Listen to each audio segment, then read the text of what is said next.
الحمدللہ رب العالمین والعاقبۃ للمتقین والصلاۃ والسلام علی سید الانبیاء والمرسلین اما بعد فاعوذ باللہ من الشیطان الرجیم بسم اللہ الرحمن الرحیم للہ ملک السماوات والارض یخلق ما یشاء یہب لمن یشاء اناثا ویہب لمن یشاء الذکور او یزوجہم ذکرانا واناثا ویجعل من یشاء عقیما انہ علیم قدیر آمنت باللہ صدق اللہ العظیم اللہم رب اشرح لی صدری ویسر لی امری واحلل عقدۃ من لسانی یفقہوا قولی اللہم رب زدنی علما قال اللہ تبارک و تعالی فی شان حبیبہ مخبرا و آمرا ان اللہ و ملائکتہ یصلون علی النبی یا ایہا الذین آمنوا صلوا علیہ وسلموا تسلیما الصلاۃ والسلام علیک یا سیدی یا رسول اللہ وعلی آلک واصحابک یا حبیب اللہ الصلاۃ والسلام علیک یا سیدی یا رحمۃ للعالمین وعلی آلک واصحابک یا شفیع المذنبین۔ دوستان گرامی قدر، آج کے درس کے اندر میں اولاد کے حقوق کے بارے میں چند باتیں آپ کے گوش گزار کروں گا، کیونکہ معاشرے میں رہتے ہوئے ہم نے صرف یہ سمجھ رکھا ہے کہ والدین کے ہی حقوق ہیں۔ یاد رکھیں، شریعت اسلامیہ کے اندر ایک طرف اگر والدین کے حقوق ہیں تو دوسری طرف اولاد کے بھی کچھ حقوق ہیں والدین کے اوپر، کہ جن سے اکثر اوقات غفلت برتی جاتی ہے۔ اللہ رب العالمین مالک الملک ہے، جسے چاہے جو چاہے جب چاہے عطا فرماتا ہے۔ اسی بات کا خالق کائنات نے اس آیہ کریمہ کے اندر اعلان فرمایا کہ للہ ملک السماوات والارض، فرمایا آسمانوں اور زمین کی بادشاہی اللہ کے لیے ہے۔ یخلق ما یشاء، وہ جو چاہتا ہے پیدا فرماتا ہے۔ یہب لمن یشاء اناثا ویہب لمن یشاء الذکور، جس کو چاہتا ہے بیٹی عطا فرماتا ہے اور جسے چاہتا ہے بیٹا عطا فرماتا ہے۔ او یزوجہم ذکرانا واناثا، اور جسے چاہتا ہے دونوں یعنی بیٹیاں اور بیٹے عطا فرماتا ہے۔ وَيَجْعَلُ مَن يَشَاءُ عَقِيمًا، اور جسے چاہتا ہے بانجھ رکھتا ہے یعنی کچھ بھی عطا نہیں فرماتا۔ اِنَّهُ عَلِيمٌ قدیر، بے شک وہ علم والا بھی ہے اور قدرت والا بھی ہے۔ تو اس آیہ کریمہ کے اندر یہ بیان کیا گیا کہ ساری کائنات کا خالق و مالک رب جسے چاہے بیٹیاں عطا فرمائے، جسے چاہے بیٹے عطا فرمائے، جسے چاہے دونوں مکس کر کے عطا فرمائے، جسے چاہے کچھ بھی عطا نہ فرمائے۔ وہ علم والا بھی ہے، وہ قدرت والا بھی ہے۔ بچے کی پیدائش کے بارے میں اور اولاد کے حصول کے بارے میں اللہ رب العالمین کی بارگاہ کے اندر دعا کرنا، اولاد کا مانگنا، یہ انبیاء کرام علیہم الصلاۃ والسلام کا طریقہ بھی ہے اور سنت بھی رہی ہے۔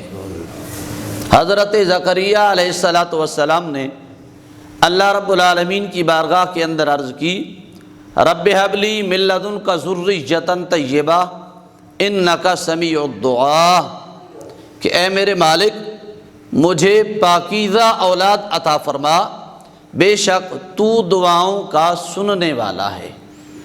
اور حضرت ابراہیم علیہ السلام نے اللہ کی بارگاہ کے اندر یوں عرض کی، رب حبلی من الصالحین، اے میرے مالک مجھے نیک اولاد عطا فرما۔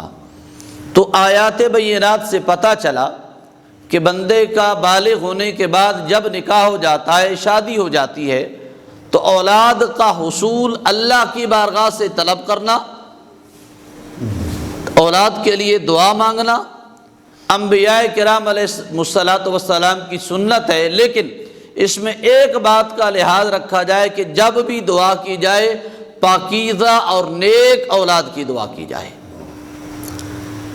بچے کے پیدا ہونے کے بعد سب سے پہلا کام جو ایک مسلمان مومن کے گھر میں بچہ پیدا ہوتا ہے، اس کے کانوں میں آذان دینا ہے۔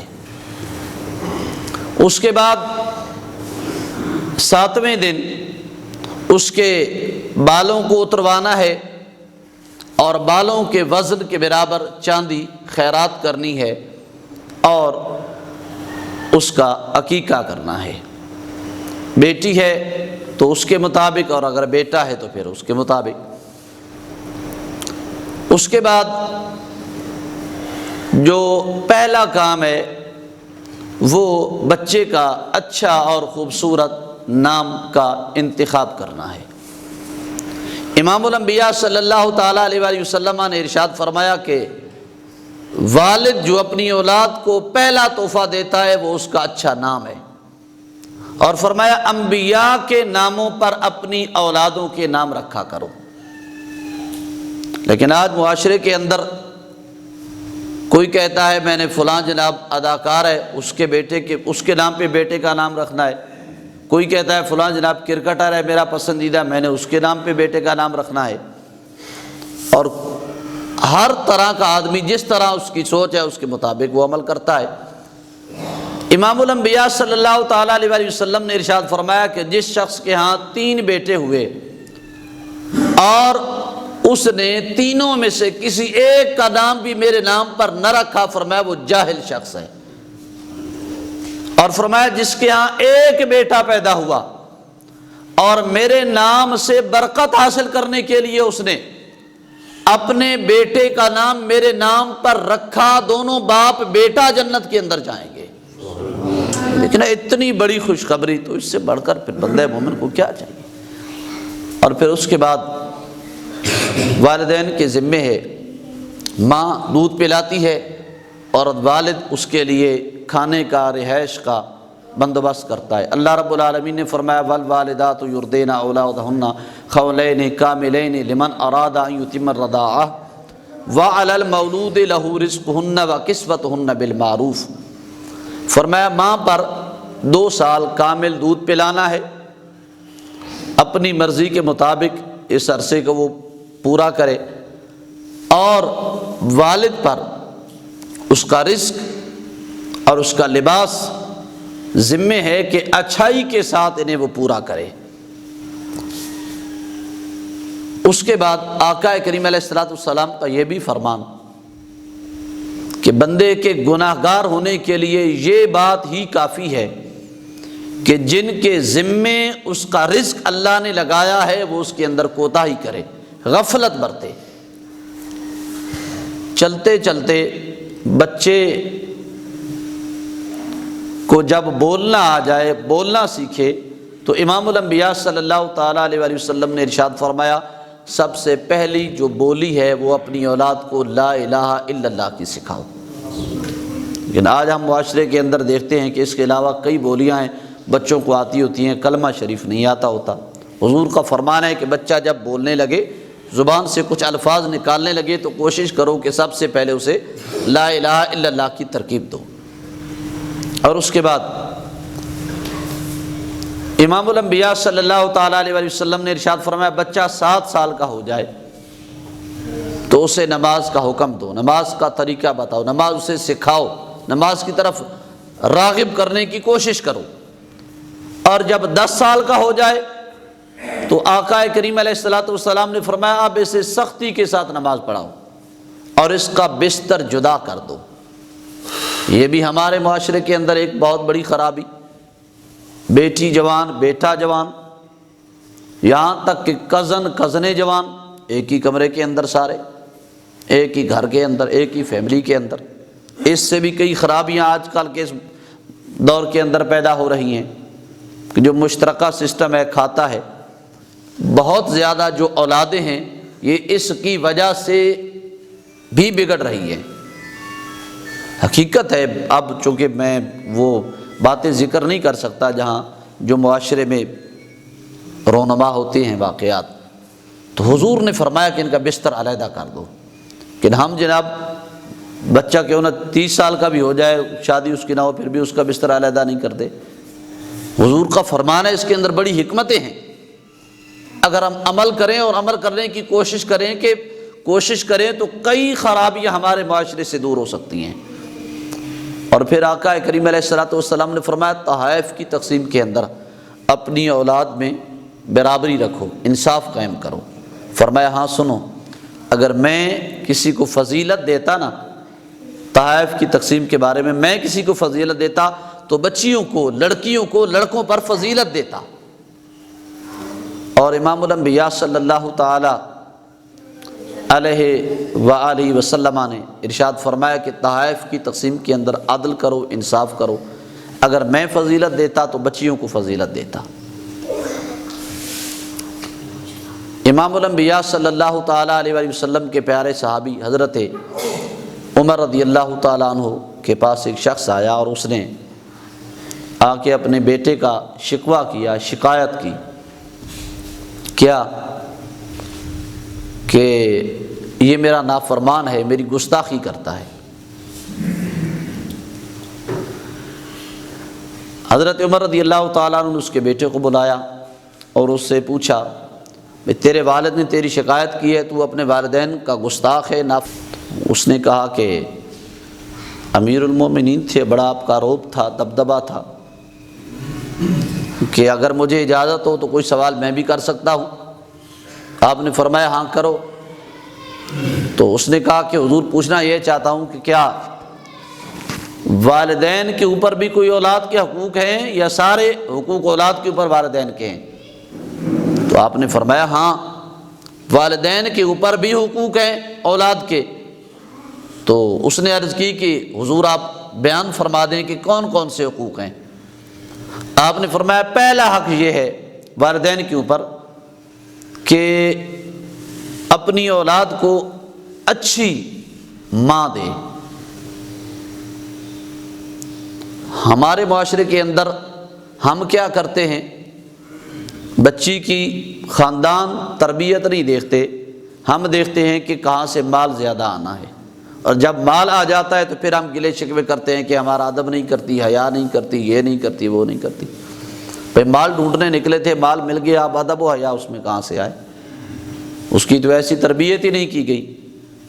تو شرعی طور پہ کوشش یہ کرنی چاہیے کہ اچھے خاندان کی اور خوبصورت بھی، خوبصورت ہونا کوئی اللہ تعالیٰ کی عطا ہے نا، اللہ نے جسے چاہا ہے جیسا بنایا ہے، غلطی نہیں ہے خوبصورت ہونا، کوئی عیب نہیں ہے، خوبصورت بھی ہو، لیکن ساتھ ساتھ یہ بھی دیکھیں اس کا کردار کیسا ہے، اس کی ماں کا کردار کیسا تھا، ان چیزوں پر بھی نظر رکھیں۔ اور جب حضرت عمر رضی اللہ تعالیٰ نے فرمایا نا کہ پہلا حق یہ ہے اولاد کا کہ اچھی ماں اسے دے، تو وہ نوجوان بولا، اس نے کہا کہ حضور میرے والد نے 400 درہم کے اندر ایک لونڈی خرید کر اس سے شادی کی، پہلا حق تو میرے والد نے میرا یہ مارا۔ تو آپ نے فرمایا دوسرا حق یہ ہے کہ اسے اچھا بہترین نام دے اپنی اولاد کو۔ تو وہ نوجوان کہتا ہے کہ حضور میرے والد نے جو میرا نام رکھا ہے اس کا مطلب اور مفہوم یا چمگادڑ بنتا ہے اور یا غلیظ کیڑا بنتا ہے، دوسرا حق میرے والد نے میرا یہ غضب کیا۔ تو آپ نے فرمایا تیسرا حق یہ ہے کہ اپنی اولاد کو قرآن کی تعلیم دے، قربان جاؤں، اپنی اولاد کو قرآن کی تعلیم دے۔ تو اس نے کہا کہ حضرت میں تو بالکل ان پڑھ ہوں، جاہل ہوں، مجھے قرآن پڑھنا ہی نہیں آتا، میرے والد نے مجھے قرآن کی تعلیم دلوائی ہی نہیں۔ تو دوستان گرامی قدر، حضرت عمر رضی اللہ تعالیٰ عنہ آپ جلال کے اندر آ گئے اور اس شخص کو فرمایا کہ جا، نکل جا، تو اولاد کی شکایت کرتا ہے، جبکہ تو نے خود اس کے جو حق تھے انہیں غضب کیا ہے۔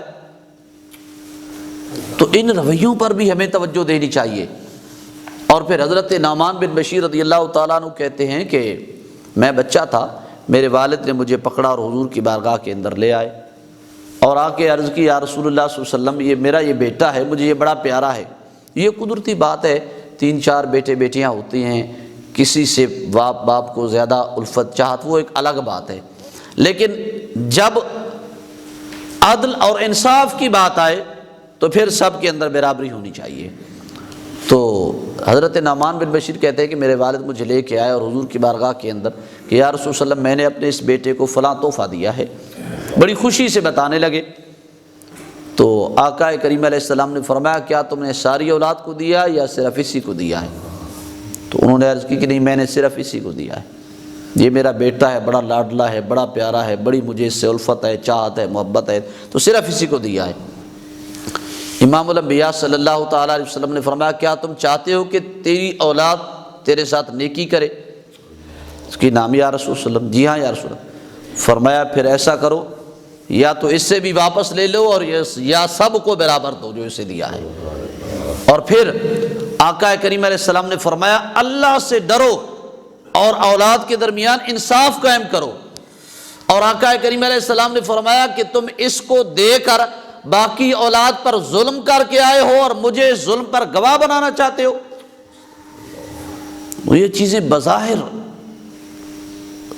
ہمیں کچھ نظر نہیں آتی، لیکن حقیقت یہ ہے کہ ان کی بڑی اہمیت ہے شریعت اسلامیہ کے اندر۔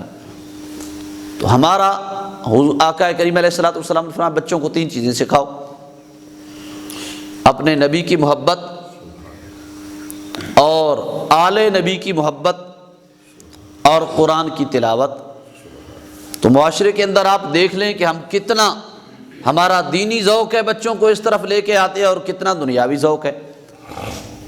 میں نے پہلے بھی کئی مرتبہ بات کی ہے کہ مجھے 16واں سال یہاں پہ شروع ہو گیا ہے، ہر روز بچہ جاتا ہے بچوں کو بلانے کے لیے، اور 16 سالوں کے اندر الا میں مسجد میں کھڑے ہو کر مجھے یاد نہیں ہے کوئی 1-2 واقعات ہوئے ہوں تو ہوئی ہوں، نہیں تو آج تک اتنے بچے، میرے پاس باقاعدہ لسٹ ہے جتنے بچے میرے پاس پڑھ کے گئے اتنے سالوں کے اندر، آج تک کسی ماں باپ نے زحمت گوارا ہی نہیں کہ بھئی پوچھے تو صحیح بچہ کیا پڑھ رہا ہے۔ اللہ، یہ ہمارے معاشرے کا المیہ ہے۔ مسجد میں 10 دن بچہ نہ آئے، 11ویں دن والد صاحب ساتھ لے کے آ جاتے ہیں، او قاری صاحب اتھے گئے ساں شادی سی تے او بچہ ہن ڈردا سی پیا ہوندا نہیں سی تے تانوں دسن آیا تے اینوں کچھ نہ آکھے تے سکول وچ ایک دن بھی نہ جائے تے جناب سیاپا پہ جاندا ہے ماں پیو نوں۔ 3000 فیس دیتے ہیں، 7000 فیس دیتے ہیں، بچہ سکول نہیں گیا، ٹیوشن نہ جائے تو ٹینشن، اور مدرسے میں نہ جائے تو کوئی مسئلہ نہیں، مسجد میں نہ جائے تو کوئی مسئلہ نہیں۔ یعنی ہم نے اپنی ترجیحات کو خود بدل دیا ہے۔ جب بدل دیا ہے اور اولاد کا رخ دوسری طرف کر دیا ہے تو پھر ان سے توقع کیسی نیکی کرنے کی؟ پھر توقع اس اولاد سے بندہ کیا کرے نیکی کرنے کی؟ جب ان کی تربیت کے اندر ہم وہ کردار ہی، کبھی کسی باپ نے شام کو اپنے بچیوں کو بٹھا کے یہ زحمت گوارا کی ہے کہ یار یہ قرآن پڑھنے کے لیے 2 سال ہو گئے ہیں، 3 سال ہو گئے مسجد میں جا رہے ہیں، ذرا میں بھی ان سے سن، آخر تقریباً اللہ ماشاء اللہ ہر بندہ قرآن پاک پڑھا ہوتا ہے، ذرا میں بھی بٹھا کے ان سے سن تو لوں کہ کچھ انہیں آتا بھی ہے یا نہیں آتا۔ کبھی کسی نے زحمت کی ہے کہ میں اپنے بچے کو بٹھا کے اپنے پاس اس سے نماز سن لوں، اس سے 6 کلمے سن لوں، اس سے دعائے قنوت سن لوں، اور تو اور اس سے کم از کم نماز جنازہ ہی سن لوں کہ میرے مرنے کے بعد یہ پیچھے صف میں کھڑا ہو کے چپ کر کے کھڑا رہے گا۔ یعنی بچے، بالغ بچے میں نے دیکھے ہیں ہمارے محلے کی بات، دوسروں کی میں بات مجھے نہیں پتا باقی محلوں کا، ہمارے محلے کی بات، بالغ بچے والدین لے کے آتے ہیں جنہوں نے قرآن نہیں پڑھا ہوتا، نماز نہیں آتی۔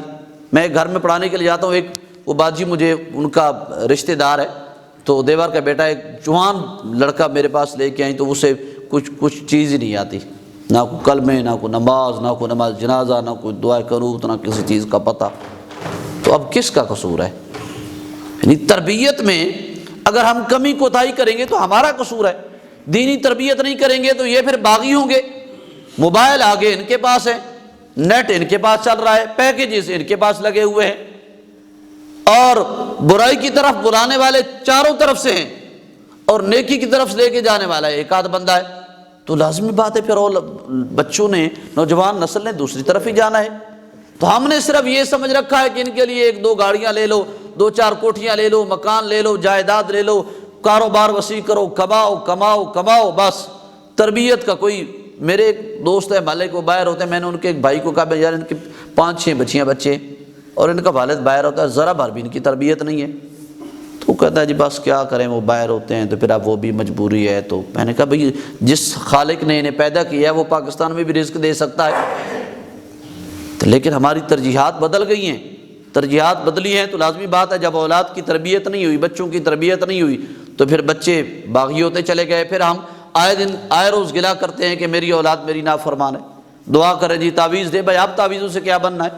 ہم نے ان کی ساری تربیت مولویوں پہ چھوڑ دی ہے، مدرسے والوں پہ چھوڑ دی ہے، مسجد والوں پہ چھوڑ دی ہے، سکول والوں پہ چھوڑ دیا ہے۔ بچہ بڑے مہنگے سکول کے اندر جاتا ہے، بڑی فیس دیتے ہیں، انہوں نے خاک تربیت کرنی ہے، انہوں نے اپنا ٹائم پورا کرنا ہے، وقت پورا کرنا ہے۔ 1 گھنٹہ آئے ہیں پڑھ کے، 2 گھنٹے آئے ہیں 4 گھنٹے پورا کرنا۔ ٹیوشن گئے ہیں بچے، انہوں نے بٹھا کے چلو بھائی کرو بھائی کام ایسے کر کے چلو واپس چلے جاؤ۔ تو خدا کے لیے جن کو اللہ نے یہ نعمت دی ہے اس کی قدر بھی کریں اور ان کی تربیت کے اندر اپنا کردار ادا کریں، کسی کے اوپر انہیں مت چھوڑیں، اپنا کردار ادا کرنے کی کوشش کریں۔ اللہ کے فضل سے آپ کو اس کا بہترین رزلٹ ملے گا۔ تو دعا ہے اللہ رب العالمین کی بارگاہ کے اندر اللہ رب العالمین حق سمجھنے اور قابل عمل باتوں پہ عمل کی توفیق عطا فرمائے۔ جن کی اولاد نہیں ہے اللہ رب العالمین انہیں اولاد جیسی نعمت عطا فرمائے، اور جن کی ہے اللہ رب العالمین انہیں والدین کا اطاعت و فرما بردار